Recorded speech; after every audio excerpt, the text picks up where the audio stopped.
cast range, I believe. Yep. And I mean, it's just great. It's just amazing. The Ags on Rubik's one of the better Ags and kind of a sleeper Ag most of the time. Okay, they know they have to kill the Rubik's first. What do you steal there? You know, Conjure Image is not bad for scouting, and since you have a 2-second cooldown, you can actually steal this kind of spells and play.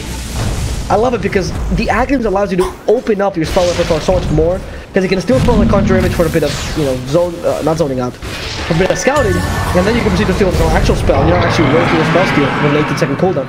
Alright, Stampede used to disengage, force the BKB on Terrorblade, and the Metamorphosis. Wow, I think we can steal the Metamorphosis as well. No, he's still Conjure Image. But still, that was, I mean, you wasted the Stampede for a Metamorphosis. I think that's kind of worth it, especially with the BKB combined. Okay, that's like a kind of annoying the batter. They're going to save him. They managed to do so in time. They can kill the Lina. Yep, they're able to, but oh no, Lina Black Hole. The Lina will survive this. Very nicely put Black Hole. Rubik steals it, grabs the Terrorblade inside of it. The freezing field was kind of annoying, and they lost 3 heroes. There's no fall for the Rubik Black Hole, and unfortunately, despite a nice steal by G-Pride, it was a good enough Black Hole to warrant its theft. And G-Pride loses 4 without, you know, Team South even breaking the sweat. 2K lead now for them. Terrorblade is fully armed, and Scotty makes him a very difficult hero to kill. The PA is just not able to deal with him just yet. Doesn't have a Desolator just yet either. No Basher. Nothing to really fight him head on. They managed to control quite well. The lack of BKB here on the PA. Oh, sorry. Oh no, she has BKB. She was going to use that last team fight.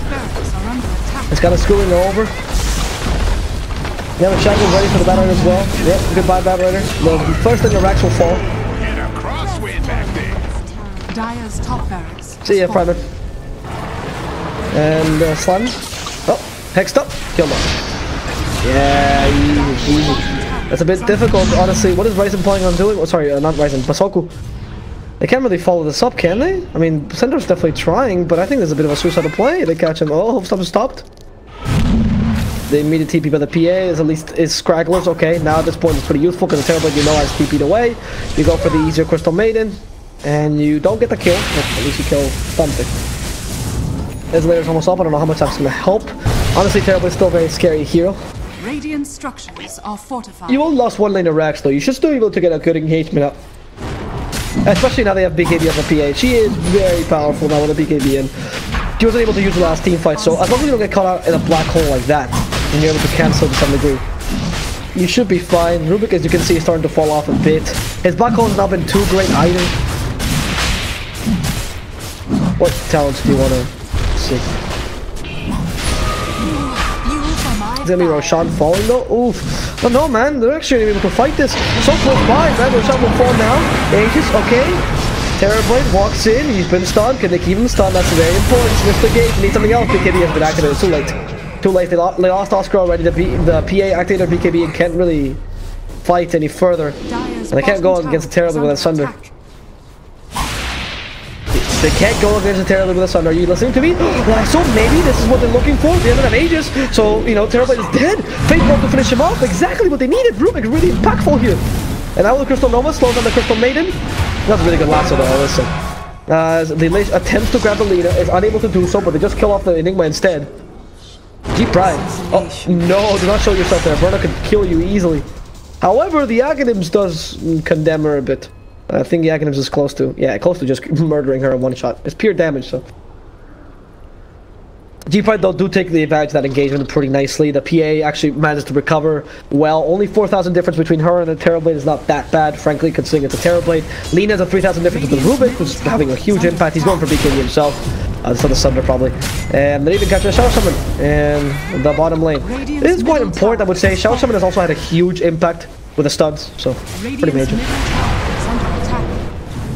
I don't know what talents they're going to check, sorry. They're gonna catch the Lina as well, easily. Ground Slave with the amplification is huge. 440 damage! Is that just from the natural spell amp? No, that must be from, that's not 10% spell amp, that's everything. Like, yeah. It takes into account everything, so that's a lot of damage for a Dragon Slave. 440 damage on a 8-second cooldown is a lot. Oh no! They're gonna catch Lina twice! It's a dieback! And now Enigma as well! This is not good for them at all! Enigma 50 seconds down! He's forced to buy back immediately. Has the black hole. Has to fight the black hole with the Terrorblade. They can still win this team fight if they fight the black hole with the Terrorblade, but definitely these racks will fall. And the crit almost killed Brats. Terrorblade TP's in the middle of this. I don't know, that's kind of dangerous. Good use of the blur to confuse them a bit, and they TP immediately. Really good, actually. You force the dieback, but you don't force any further, because you already forced a couple buybacks, you took the racks. You don't want to give them a chance to come back into this game. Good job, G-Pride. Take your 7k lead and walk away, and now you get the bash on the PA, which gives her a lot more viability.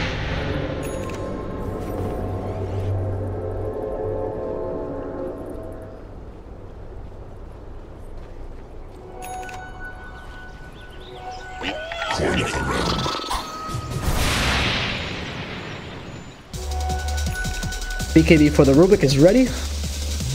Oh, Chris Luck will be a bit safer against the potential Sunder, but more importantly, I would say no disables from Shadow Shaman, which I think is really your biggest concern with the BKB. The leader damage is kind of annoying, but the Laguna's Blade, which is the main source of damage, will go through anyway. I like that Lincoln's, by the way. That Lincoln's on the Terror Blade is definitely a necessity. Stopping the Stifling Dagger to some degree, but more important, the Lasso. Having to cancel at Lincoln's every time you want to fight him. You can cancel with Spell Steal, though, which is the easiest way, I think, to cancel. 2-second cooldown, actually 1.4. If you consider the cooldown reduction. Oh no, 1.4 because Arcane. Never mind, I'm stupid. The cooldown reduction here to 2 seconds allows you to cancel Lincolns relatively efficiently. Also, Rubik is really close to getting the 50% spell out for stolen spells, and that is gonna make his damage insane. Laguna's Blade will have already the existing one. What do you have currently? Make my life easier. So first of all, let's calculate the base. So Laguna's Blade will deal with the Aghanims a... That's 400, so 1250 pure damage, right? Which then will be amplified with the actual spell amplification of 26%, plus roughly around 12, so let's say around 38 to 40, let's say 40% to round a bit upwards, you know, be a bit safe, because, yeah, more or less. So you get another, like, 2/5. Top shrine has fallen. So more or less around 300 extra, so 1500 pure damage, a bit less than 1500 pure damage with the Laguna's Blade, with that level 25 Rubik. I mean, 1500 pure damage kills a whole hero, like it kills Enigma entirely. Stifling Dagger was anything, of course, the Laguna's Blade, and he's dead. You don't even need a crit. Oh, that was close, by the way. BKB, okay, Recognize the Aegis first, of course, it makes a lot of sense. And the Chain Force just came out, they managed to lasso this Terror Blade away, they forced this BKB off. He's not a Sunder though, unfortunately. They kill a Crystal Maiden in the backlines, and comes to Rubik, wants to help out, but they've already lost, unfortunately, the Bad Rider. Can they kill off the Terror Blade now? Use the Sunder onto the Centaur, nice, use it to the Shackle there. They stop the Enigma from going in and black holing, and all they have to do right now is walk away. Good reflection stolen by Rubik, but he's not going to do too much if he can't get away with that slow, and unfortunately Rubik is not able to withstand the Scotty slow, and he's going to fall. It was an okay initiation, the lasso was a bit sloppy, but in the end they do lose the Rubik and the Centaur, and that Shackles into the Centaur was very awkward. Also losing the PA Aegis there unnecessarily, because she did walk in a very awkward position as well. I don't know if she wanted to use that BKB, or she took a bit too long to use that BKB. And the control there was really on point by the guys at South. So, I think it worked out in their favor.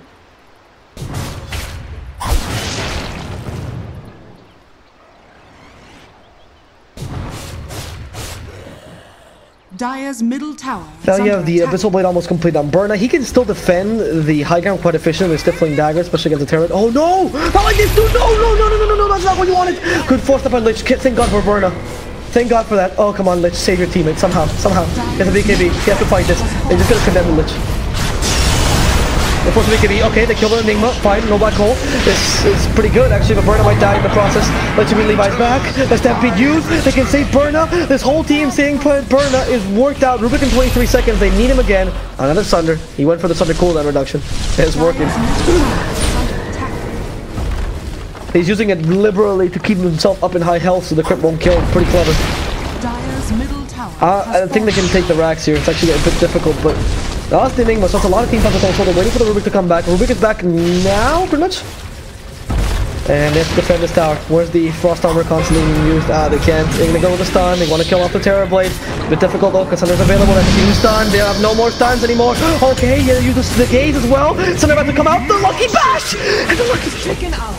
It's from my neighbors. The Lucky Bash kills off this Terror Blade 100 seconds without him. That condemn that might actually be sentencing to death. He tried. I don't know. I mean, they don't have a buyback on the Terror Blade because of gold. for 700 gold, he's not going to get it during his death stay, so they have to defend without him, without the Enigma, who's also, by the way, has no buyback, so they kill him a second time, he's screwed. And they will also catch up an easy shuttle summon. They stole Hex as well, which is huge, to get an easy kill onto the Enigma. The Lena's back in 40 seconds, but again, she really doesn't have much to do with this. Like much to do against this, because they really need the terrible quick Hex could kill them off. They want to take Rax first rather than beat the game. No, they want to beat the game. They decided it's a much better option. Terrible down for 50 seconds, that's what they care about. I mean, Lena's out back for 20. Enigma has to do something here to really change things around. After use BKB to walk in and try to get something, but it's a bit difficult to activate BKB beforehand. And they're spreading around, so the black hole won't hit it. Black hole hits a more valuable target here. Nice steal though. Is able to cancel the black hole. It's an old black hole. Nice. Okay, the frostbite might give him some time. The snakes are dropped here, but it doesn't really matter. They just need a couple more hits for the Ancient to fall. It's only less than 30 seconds to kill off the Rubik, but they still managed to kill off the Ancient in time. G-Pride.